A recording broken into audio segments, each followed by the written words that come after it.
तो दोस्तों आज हम फिर से आपके लिए लेकर आए हैं देश दुनिया की तमाम ताज़ा बड़ी खबरें। सबसे पहली बड़ी खबर में आपको बताएंगे कि ओवैसी के छोटे भाई अकबरुद्दीन ओवैसी ने राहुल गांधी को कर दिया चैलेंज। कहा राहुल गांधी में दम है तो हैदराबाद से लड़कर दिखाए चुनाव। वहीं आपको बताएंगे दोस्तों कि अतीक और अशरफ की हत्या में उत्तर प्रदेश पुलिस की कोई गलती नहीं, योगी सरकार ने सुप्रीम कोर्ट को बताया। वहीं आपको बताएंगे दोस्तों कि मुसलमानों की हत्या करने वाले मोनू मानेसर की जान को है खतरा, परिवार सुप्रीम कोर्ट से लगाएगा केस, दूसरे राज्य में भेजने की गुहार, इसका हो सकता है राजस्थान में एनकाउंटर। वहीं आपको बताएंगे दोस्तों कि यूपी के मिर्जापुर में बोरिंग में पानी की जगह निकलने लगा पेट्रोल, माचिस जलाते ही निकलने लगी आग, अब उत्तर प्रदेश में निकल रहा है पेट्रोल डीजल।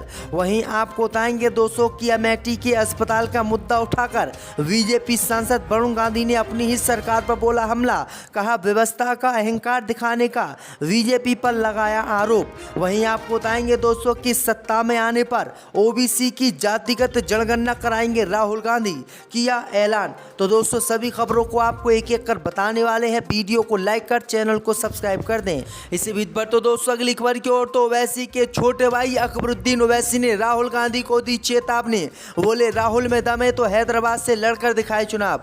जब दोस्तों आपको बता दें कि तेलंगाना विधानसभा चुनाव को लेकर एआईएमएम और कांग्रेस पार्टी में विवाद बढ़ता जा रहा है। इस बीच आपको बता दें कि अकबरुद्दीन ओवैसी ने राहुल गांधी पर आज हमला बोलते हुए राहुल गांधी को हैदराबाद से चुनाव लड़ने का चैलेंज दिया है।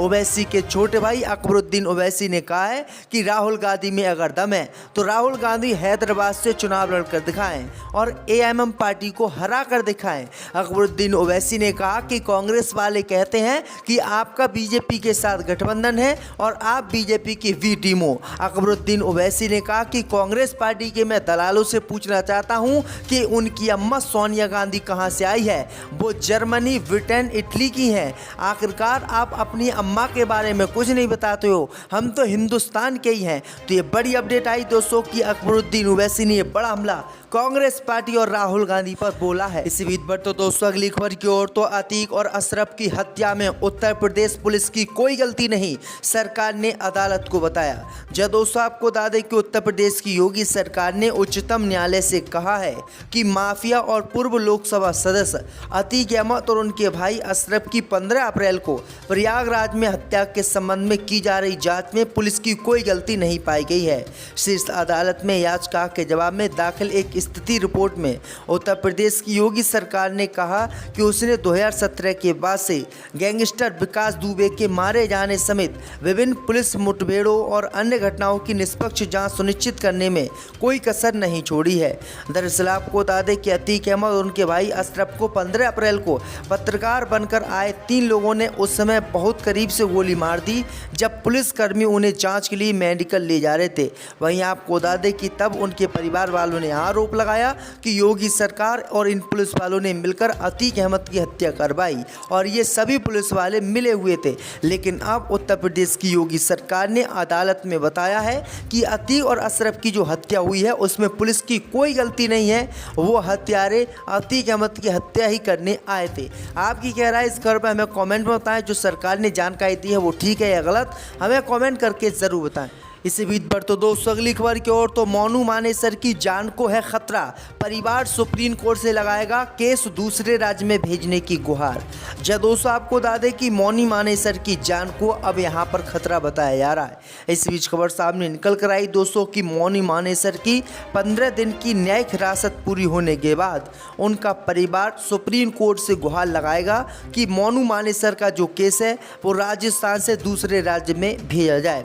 दरअसल आपको बता दें कि मोनू मानेसर के परिवार और मोनू मानेसर को शक है कि राजस्थान पुलिस उसका एनकाउंटर कर सकती है और उसकी जान जा सकती है। वहीं आपको बता दें कि जान की भीख मांग रहे इस मोनू मानेसर ने अब सुप्रीम कोर्ट का रुख किया है और सुप्रीम कोर्ट में याचिका लाकर मोनू मानेसर दूसरे राज्य में केस भेजने की गुहार लगाएगा। दरअसल आपको बता दें कि इसने गाय के नाम पर जुनैद और नासिर की हत्या कर दी थी। उसके बाद ये खुलेआम गुंडागर्दी मुसलमानों के साथ मेवात में कर रहा था, लेकिन अब राजस्थान पुलिस ने इसको ऐसा धर दबोचा है कि इसकी पूरी लाइफ अब चक्की जेल की काटने में ही निकल जाएगी और जितना इसका गौ भक्त प्रेम था वो सारा का सारा बाहर आ जाएगा। इसी बीच बढ़ते दोस्तों अगली खबर की ओर तो पटना में नीतीश कुमार के काफिले के लिए रोकी गई एम्बुलेंस 1 घंटे तक तड़पता रहा बीमार बच्चा। जब दोस्तों आपको बता दें कि पटना में पुलिस ने कथित तौर पर बिहार के मुख्यमंत्री नीतीश कुमार के काफिले के लिए एक एम्बुलेंस को लगभग 1 घंटे तक रोका रखा। बताया जा रहा है कि मुख्यमंत्री का काफिला निकलने तक यातायात रोक दिया गया था। ये घटना पटना से सटे फतवा थाना क्षेत्र की है, जब नीतीश कुमार शुक्रवार को बिहार के नालंदा क्षेत्र का दौरा कर रहे थे। उसी दौरान उनका काफिला फतवा के पास से गुजर रहा था। मुख्यमंत्री के काफिले को रास्ता देने के लिए काफ़ी देर तक यातायात रोका गया। इस ट्रैफिक में एक एम्बुलेंस भी थी। बताया जा रहा है कि इस एम्बुलेंस के अंदर एक बच्चा मौजूद था, जिसे इलाज के लिए पटना ले जाया जा रहा था। ट्रैफिक में फंसे होने के चलते बीमार बच्चा करीब 1 घंटे तक तड़पता रहा। तो किस तरह से नीतीश कुमार के कारण बच्चे को भी साइड नहीं दी गई। इसी बीच बढ़ते दोस्तों अगली खबर की ओर तो यूपी के मिर्जापुर में बोरिंग से निकला पेट्रोल और डीजल, गांव वालों ने देखकर मचाया हड़कंप। जी दोस्तों आपको बता दें कि यूपी के मिर्जापुर जिले के एक गांव में कुछ ऐसा हो गया जिसकी चर्चा पूरे देश में होने लगी है। दरअसल आपको बता दें कि एक किसान ने पानी के लिए बोरिंग करवाया था, लेकिन बोरिंग में पानी की जगह पेट्रोल और डीजल निकल रहा है। और जो कोई भी व्यक्ति माचिस की तीली लेकर बोरिंग के पास जाता है और बोरिंग में तीली छोड़ देता है तो उसमें से आग की लपटें निकलती हैं, जिसे देखकर पूरा गांव डरा सहमा है। उसके बाद सभी ने एसडीएम साहब को इसकी जानकारी दी और एसडीएम वहां पर पहुंचे तो एसडीएम ने भी जब माचिस की तीली बोरिंग के पास लेके गए तब उससे आग की लपटें उठने लगी और जब उसमें सूंघा तो पेट्रोल और डीजल की उसमें से सुगंध मारने लगी। जिसके बाद पुलिस ने इस पर अपना कब्जा कर लिया है और इसकी जांच चल रही है कि आखिरकार डीजल पेट्रोल आखिरकार इस बोरिंग में आ कहां से रहती है। बड़ी अपडेट आई दोस्तों कि उत्तर प्रदेश के इस गांव में जो है पेट्रोल डीजल निकल रहा है। इसी बीच पर तो दोस्तों अगली खबर की ओर तो अमेठी के अस्पताल का मुद्दा उठाकर वरुण गांधी ने फिर से भाजपा सरकार पर बोला हमला।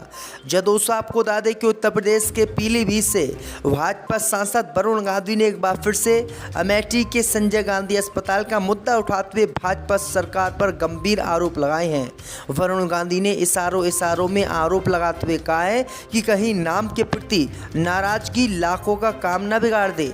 वरुण गांधी ने एक वीडियो शेयर करते हुए लिखा है कि सवाल संजय गांधी अस्पताल के 450 कर्मचारियों और उनके परिवार का नहीं है, रोज सैकड़ों की संख्या में इलाज कराने वाले सूबे की आम जनता का भी है। उनकी पीड़ा के साथ अन्य मानवता की दृष्टि ही कर सकती है। व्यवस्था का अहंकार ही कहीं नाम के प्रति नाराजगी लाखों का काम ना बिगाड़ दे। उनका यानी साफ कहना है कि जो संजय गांधी अस्पताल है इस कारण तो कहीं योगी सरकार ने इस अस्पताल को बंद नहीं किया है। इसी बीच पर तो दोस्तों अगली खबर की ओर तो सत्ता में आने पर ओबीसी की सही संख्या के लिए कराएंगे जातिगत जनगणना, राहुल गांधी ने लगाया आरोप।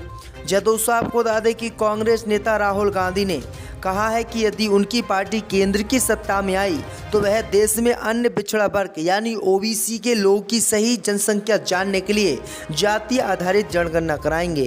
गांधी ने दावा किया है कि भारतीय जनता पार्टी के निर्वाचित प्रतिनिधियों के बजाय आरएसएस और केंद्र सरकार के अधिकारी देश का कानून बना रहे हैं। मध्य प्रदेश के शाहजहाँपुर जिले के काला पीपल विधानसभा क्षेत्र में एक जनसभा को संबोधित करते हुए गांधी ने राज्य को भ्रष्टाचार का केंद्र बताया और दावा किया कि भाजपा शासन के तहत पिछले 18 वर्षों में 18,000 किसानों ने आत्महत्या कर ली। मध्य प्रदेश में साल के अंत में विधानसभा चुनाव होने वाले हैं। उन्होंने कहा है कि सत्ता में आने के बाद तुरंत हम पहला काम देश में ओबीसी की सही जनसंख्या जानने के लिए जाति आधारित जनगणना कराएंगे। दोस्तों 2024 में जीतेगी कांग्रेस पार्टी, हारेगी बीजेपी। जब दोस्तों आपको बता दें कि 2024 का ओपिनियन पोल ताज़ा सर्वे आज कई न्यूज एजेंसियों ने जारी किया है। इस ताज़ा ओपिनियन पोल के अनुसार इस बार केंद्र में पूर्ण बहुमत की कांग्रेस पार्टी की सरकार बन रही है, जबकि बीजेपी चुनाव हारती हुई दिखाई दे रही है। वहीं असदुद्दीन ओवैसी की पार्टी एआईएमएम 2024 के लोकसभा चुनाव में कमाल कर रही है। 8 सीटें असदुद्दीन ओवैसी की पार्टी जीतकर देश में इतिहास रच रही है। तो आपको पूरा सर्वे बताएंगे कि कौन सी पार्टी कितनी सीटें जीतकर केंद्र में सरकार बना रही है और किस पार्टी का किस राज्य में क्या हाल है। तो आप वीडियो को अंत तक देखते रहिएगा। इसी बीच बात करते दोस्तों पहले राज्य बिहार की, तो बिहार में लोकसभा की 40 सीटें हैं। 40 में से 14 सीटें बीजेपी जीत रही है। कांग्रेस पार्टी का महागठबंधन यहां पर 24 सीटें जीत रहा है, जबकि 2 सीटें असदुद्दीन ओवैसी की पार्टी बिहार में जीत रही है। यानी बिहार में ओवैसी कमाल